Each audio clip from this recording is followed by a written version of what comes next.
Hello guys, welcome to in this blog. So আজকে আমি অনেক দিন পরে ব্লগ আপলোড করছি, আমি একটু বিজি ছিলাম। তো আজকে খুব স্পেশাল ব্লগটা হতে চলেছে। দেখো, আমি 5 রকমের সবজি নিয়ে বসে পড়েছি। এখন আমি ফার্স্টে পটল, তারপরে কলা ভেজে নিলাম। এবার আমি ভেন্ডি, বেগুন, আলু এগুলোকে ভাজবো। ভাজা আমার কমপ্লিট।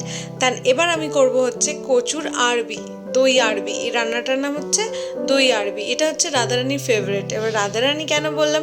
বিকজ আজকে রাধা অষ্টমী। আর দেখো, দই আরবিটা আমার কমপ্লিট। এবার আমি লুচি বানাবো, পায়েস বানাবো আর সিমই বানাবো। আমি সকাল 5টার সময় উঠে এই সব কিছু করছি। আজকে আমি ফার্স্ট টাইম রাধা অষ্টমী পালন করছি। আর আমার খুব শখ ছিল, তো আমার বাড়িতে আমি নিজে সব কিছু করে রাধা অষ্টমী পালন করব। তো সেটার জন্যই আমি আজকে করছি। তো ব্লগটা বলো স্পেশাল কিনা। তো আমার ভোগগুলো জাস্ট তোমরা দেখে নাও, কি সুন্দর করে সাজিয়ে আমি ভোগ দিয়েছি। ভোগে আমি রেখেছিলাম 5 রকমের ফল, 5 রকমের মিষ্টি, দই আরপি, 5 রকমের ভাজা, লুচি, সিমুই আর চালের পায়েস।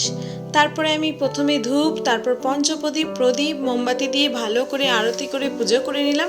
এবং লাস্টে চামরের বাতাস দিয়ে সুন্দর করে পুজো করে আমার আজকে রাধা অষ্টমী পালন করলাম আমি। তো দেখা হচ্ছে তোমাদের সাথে নেক্সট ভিডিওতে।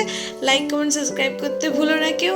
আর অলওয়েজ নিজের মনের শোনো আর রাধা কৃষ্ণের ভক্তি করো এবং নিজেকে ভক্ত বানাও।